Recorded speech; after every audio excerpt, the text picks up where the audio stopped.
پنجره‌ای رو به خانه پدری. برنامه‌ای از علیرضا نوری‌زاده.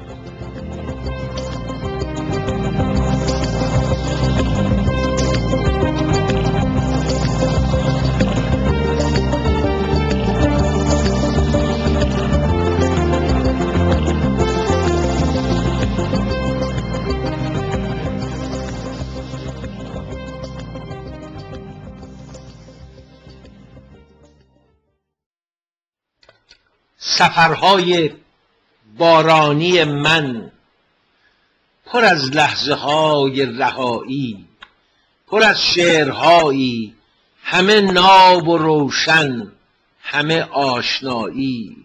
سفرهای تنهایی من که از پشت شب تا سپیده به یاد تو و نقش چشمت، عبور جوانی به شب کوچه های قدیم دل من روان است.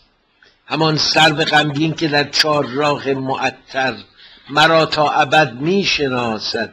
سفربوهای بارانی من همه تو و امضای من، قلب و یک قطره خون، خدنگی شکسته و از پشت شیشه نگاهی غمین بر بلندای جانم نشسته.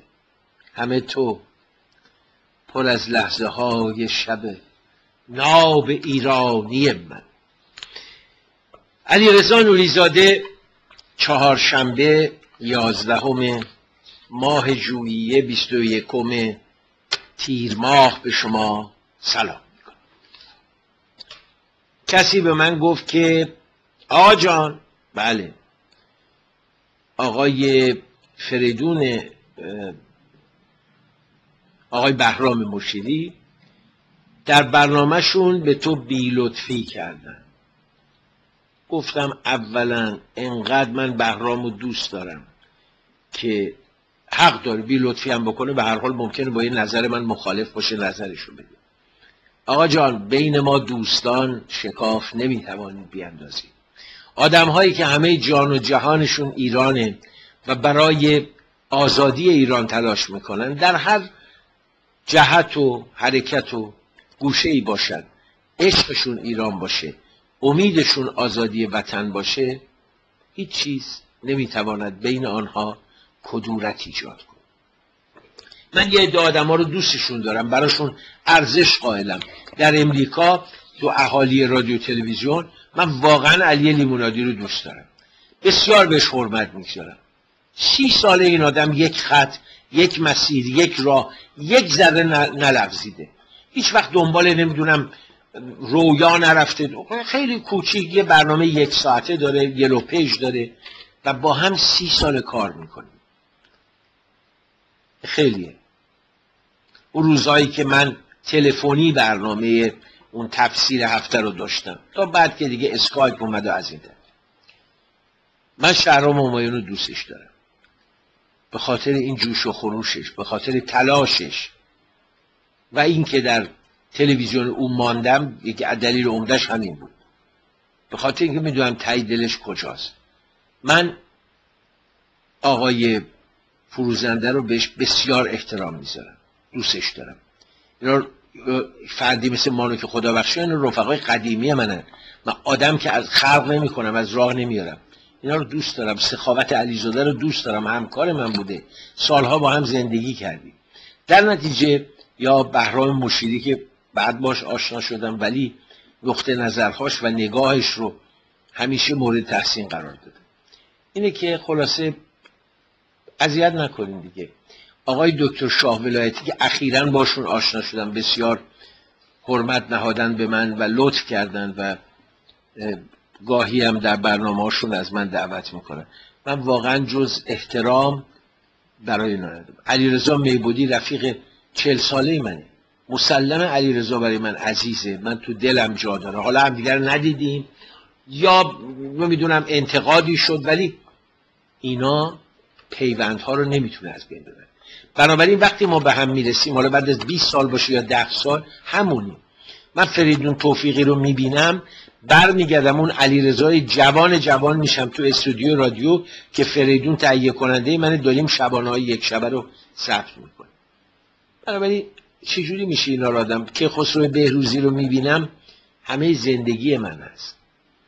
بنابراین همه اینا رو دوست دارم. مرتضی میرافتابی 3 جنریشن با همین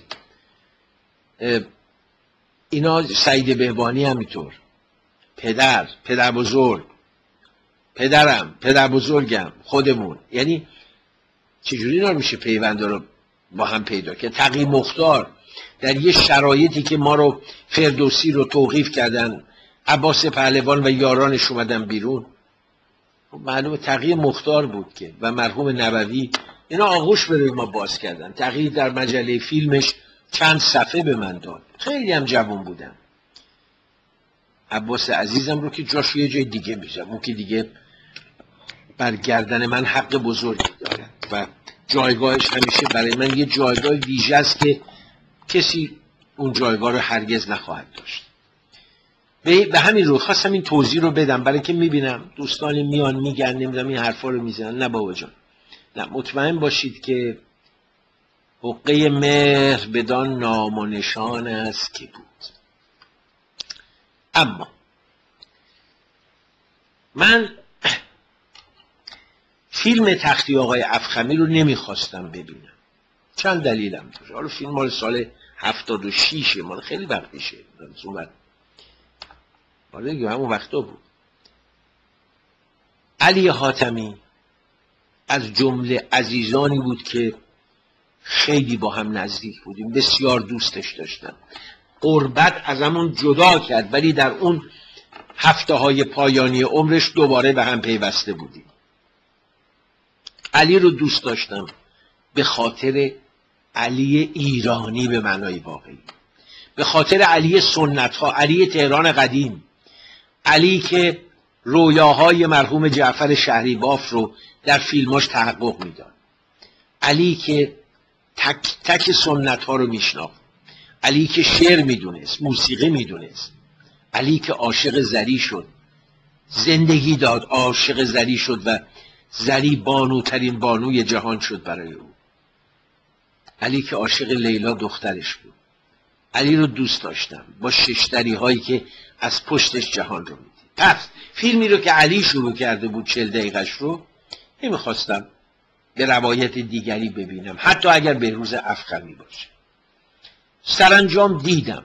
باز گفتم من اخیراً شروع کردم فیلم رو دیدن، خیلی بهم کمک میکنه برای شناخت اون جامعه. گفتم همین سریال راه طولانی با وجود که کش دادنهای بی ربط داره، ولی واقعا یک یا مثلا همون ستایش یه دفعه اون وقت از قسمتش 15-16 دیگه لغو شد و داستانهای الکی و آبکی و هندی شد، ولی راه طولانی خیلی خوشبافت، خوش ساخت، خیلی طبیعی، خیلی سینمای واقعا رئالیسم به معنای واقعی از بطن جامعه. حالا ولی این خانمی که نقش مادر رو بازی میکنه که من فیلم های قبلیش هم دیدم، این حیوانکی رو انقدر مذهبیش نکنید، بهش نمیان. شما طرف رو که میبینی بله طاغوتی به معنای واقعی، این چهره اصلا به اون بازیای ورد خوندن و تسبیح انداختن نمیخوره. بیچاره رو اذیتش نکنی، آدما رو روی چهره انتخاب بکنی. نمیشه دیگه، قربون بعضی آدما اصلا تو این حالت ها نیستن. بگذاریم. من فیلم رو دیدم، از نظر تکنیک و ساخت درجه یک، پرداخت فیلم، ساخت فیلم، بازی ها نیکی کریمی فوق‌العاده بود و فریبرز عرب‌نیا که همیشه بازیشو دوست داشتم. اصلا کاراکتر و تیپش هنرپیشه است. شاید بتوانم بگویم از نظر کاراکتر و تیپ و نوع بازی منو همیشه به یاد آلن دلون میندازه.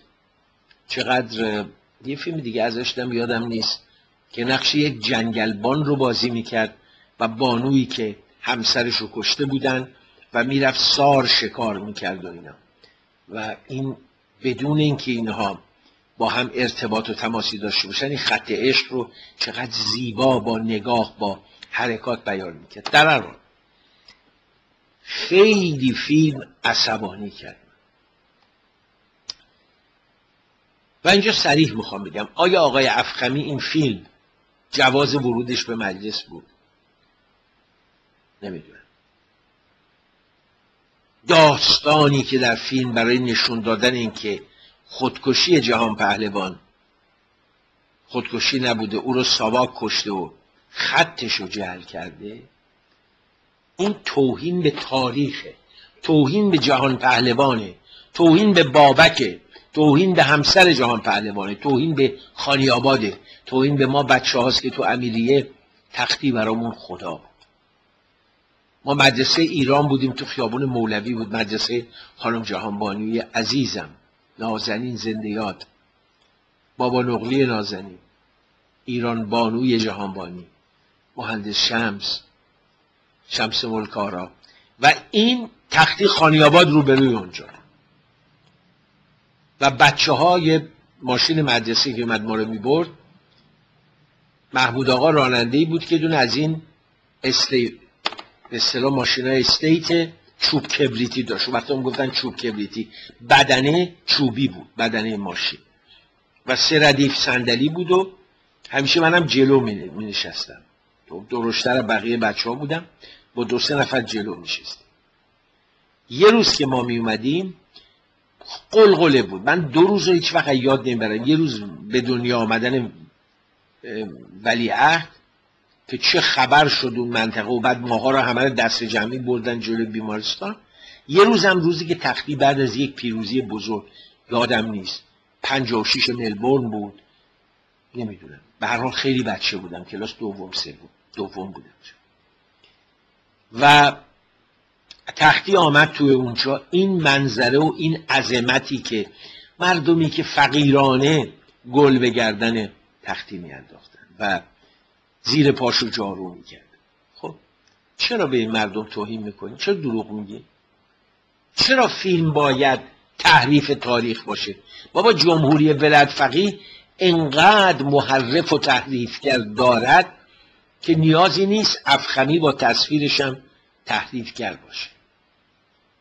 نگاه کنید دیگه آقا جان، تاریخ نویس و عقباز دارن، مرکز پژوهش‌های تاریخ عباس آقا سلیم نمین دارن، حسین بازجو دارن، حسن شایانفر دارن، نمیدونم اون مردک دیوانه‌ای که میگفت که هخامنشی‌ها صهیونیست بودن، اینا رو دارن. سینماگر ما نباید روایت دو. بله یه نفر زنگ میزنه طوری هیچکاکوار، اتاق هتل میگیرالی جائل، یه خطات جائل، چرا باید اینقدر بترسه؟ از چی بترسه؟ بس رژیم جمهوری اسلامی دست داشته در کشتن تختی که اون داره میترسه. چرا بترسه که داره یک حقیقتی رو میگه؟ بعد آرتیست بازی، آلفرد هیچکاک بازی، هتل، برو تو هتل بشین، زنگ میزنه ناهار برات بیارن، اینا این پولا رو از کجا میاره؟ بعدم دست آخر تلفنی، اگه بخواد چی کارو بکنه، من نمیتونست به این تلفن بکنه بگه. خیلی خلاصه مسخره شد این تیکه ها که اون نرمای اول فیلم، اون پنهایی که تو فیلم میکرد، چرخش های تصویری از اینجا به آنجا، فلشبک ها، اینا همه رو خراب کرد که بیاد بگه چی تختی اون وصیت‌نامش نبوده، یک جائل خط و ساواک برده یه وصیت‌نامه قلابی نوشته و بعد ساواک تختی رو کشته. نکنیم این کار. ساواک 1000 تا کار کرده، اینقدر مدرک هست که نیازی نیست آدم بیاد جعل بکن. تختی خودکشی کرد. همونجا اشاره میکنه به سامورای که گاهی اوقات وقتی طعم شکست رو میچشیدن، اون خنجر رو، شمشیر رو، هرچی میکشیدن و شکم رو از چپ به راست میدریدن. یه هاراکیرای افسرهای ژاپنی هم در جنگ جهانی دوم همین بود. خب جهان پهلوان شکست خورده بود، با مشکلی روبرو بود، تحمل نداشت، خود رو راحت کرد. افسانه نسازی. میتونیم بگیم جهان پهلوان مشکل داشت با حکومت. مرحوم آل احمد، من سال اول دانشگاه بودم، هممون جمع شدیم با دانشجوها گل خریدیم و اولین باری هم که منو گرفتن همونجا بود، سر خاک مرحوم تختی، که گریه هم میکردیم، میترسیدیم، ناراحت. شب آوردن ما رو قزلقلعه. بعد زندیات داریوش فروهر اونجا بود. وقتی فهمید من در زندانم، چون با مرحوم پدرم دوست نزدیک بود، برای ما پروانه خانم هر روز غذا براش می‌آورد، پروانه نازنین. بعد سینه‌شو شکافتن این قوم الظالمین نامرد ناجوانمرد. براش قرمه سبزی آورده بود و داریوش یه بشقاب برای من داد. بعدم فردا تو حیاط که والیبال بود و داریوش بازی میکرد، منو دید و دستمو گرفت و یا آخوندی رم آورده بودن تو سلول ما که 4 نفر بودیم دانشجو، بچه‌های دانشکده حقوق بودیم. این آخونده که آوردن منبری معروفی بود و مثلا مخالف. داریوش به من گفت چیزی یه وقت اونجا نگید، این مأمور خودشونه. و بعدها هم خب معلوم شد مأمورشون. به هر روی مرحوم آل احمد اسلام کاظمی آرش رو در ما هم شعرامون رو چاپ میکردیم، مطالب میدیم. ما هم خیلی لطف میکردن این بزرگان که در کنار نام نامداران ما جوجه های جوان رو هم اون وقت به بازی میگرفت. مرحوم آل احمد مطلبی نوشت راجع به صمد بهرنگ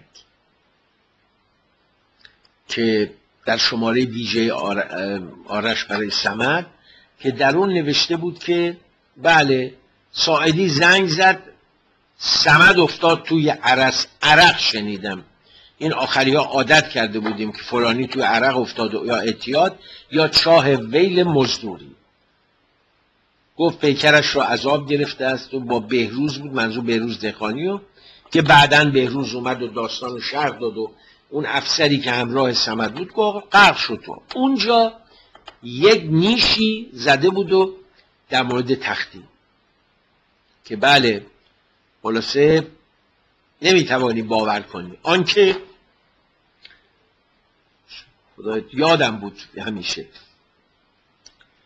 آنکه به قدرت مسلط زمانه نگفت، نه نامجو شد، نه حبیبی خودکشی کرده باشد، علامت تعجب و سوال. و حکایت شب 7 تختی رو باز گفته. خب مرحوم آل احمد خودش میگوید، بعداً هم گفت که آقا ما از هر چیزی میخواستیم برای ضربه زدن به رژیم استفاده، چه کتاب مدیر مدرسه بود، چه 8 مقاله بود، چه 3 مقاله بود، چه خسی در میقات بود، هر کدوم بود به هر حال جلال آل قلم میخواست از دل واژگانش به رژیم ضربه بزنه. این تخم لق تختی رو هم او انداخت تو دهانا. در عین حال چون اون نیروی چپ ضد رژیم در مطبوعات و نشریات سلطه قوی داشت و زیادم اهالی مطبوعات و روشنفکرها و اینا هیچ نوع تعلق خاطری به حکومت نداشتن، شماره ویژه کیهان ورزشی و کاورج روزنامه اطلاعات و کیهان در مورد خودکشی تختی این توهم رو ایجاد میکرد که نه بابا خودکشی نبود، کشتنش. اینا بود که اونجا رواج پیدا کرد. ولی مگه سینما رکس هم نگفتن شاه آتیش زده؟ آره آقا داشته یه فیلمی میداده راجب فرح، بعد اینا گفتن برای آتیش بزن. آخه یعنی یه رژیمی در اون شرایطی که با بحران روبروست بره سینما رکس آتیش بزنه، 400 نفر رو بکشه که بحران رو تشدید بکنه. بعد از سینما رکس بود که شاه بازی رو باخت و بعد معلوم شد که دستور آتش زدن سینما رکس از درون بیت آقای خمینی، نمیگم خودشون، ولی کسانی مثل محتشمی و خوئینی ها و امثال اینها اونجا زیاد بودن. کچبلی زاده اعترافاتشو گوش نکردن، آشور رو گم کردن، ولی این جنایت رو انجام دادن. خب امروز اگر آدم دنبال واقعیته، کار درخشان پرویز سیار از یادها نخواهد رفت. جهان پهلوان هم باید روایت درستش بازگو میشد. حاتمی محال بود روایت جعلی از جهان پهلوان ارائه کنه. ببخشید زیاد راجع به این مسئله حرف زدم، ولی به اعتقاد من اینقدر اهمیت داره که باید راجبش سخن گفت، چون هیچ چیزی بدتر از تحریف تاریخ نیست. شما با اندیشه نسل‌ها بازی میکنید. بعد چون سینماست، چون عام به دیدنش میرن، خانواده به دیدنش میره، این فکر غلط رو میاندازد که بله تقصیر ساواکیا کشتن، یه نفر جائلم بود که حالا این آرتیست بازی و جیمز باند و 207 آرتیست بازی در میاره، انقدرم پول داره که در هتل انقلاب برای آقای عربی اتاق میگیره و بعدم میگه اونجا بمون و نهار بهش میده و بعد اونم میگیره میخوابه، خوابای قشنگ میبینه، تلفن زنگ میزنه، این آقا بهش واقعیت رو میگه، گریم میکنه که بگه واقعا داره این حرفا رو میزنه. آقای افخمی، اولا چرا دیگه فیلم نمیسازی؟ بعد چه شد حکایت تو با این حضرات؟ درنگ کوتاهی میکنیم و باز میگردم و دنبال سخن رو.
شاید تو هم شب که میشه میری به سمت جاده ها، بگو تو هم خسته شدی مثل منم فاصله ها، با هر قدم برداشتنه فاصله بینمون نشست، لحظه ای که بستی در رو شنیدی قلب من شکست، یادت بیاد که من کیم، همون که میمیره برام، همونی که دل نداره برگی بیفته سر راه. نمیتونم دورت کنم لحظه ای از تو رویاهام، تو مثل خالکوبی شدی تو تک تک خاطره ها، از کی داری تو دور میشی از من که میرم برات، از منی که دل ندارم برگی بیفته سر راه.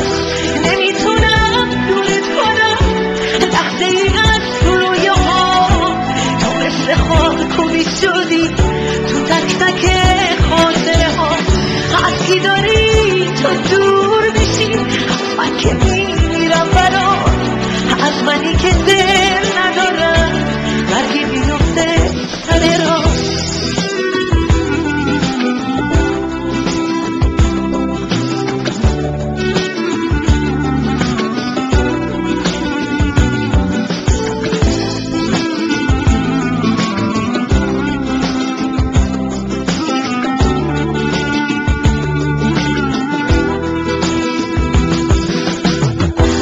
بگو من از کی بگیرم حتی یه بار سراغ تو، دارم حسودی میکنم به آینه اتاق تو، کاش جای اون آینه بودم هر روز تو رو میدیدم، اگر که بالشت بودم هر لحظه میبوسیدمه.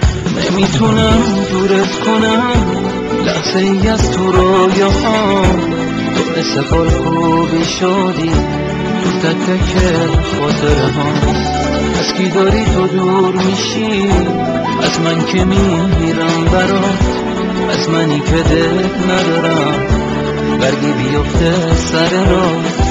نمیتونم دورت کنم.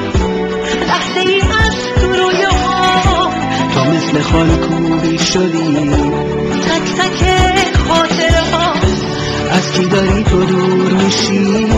از من که میمیرم برات، از منی که دل ندارم. برگی میفته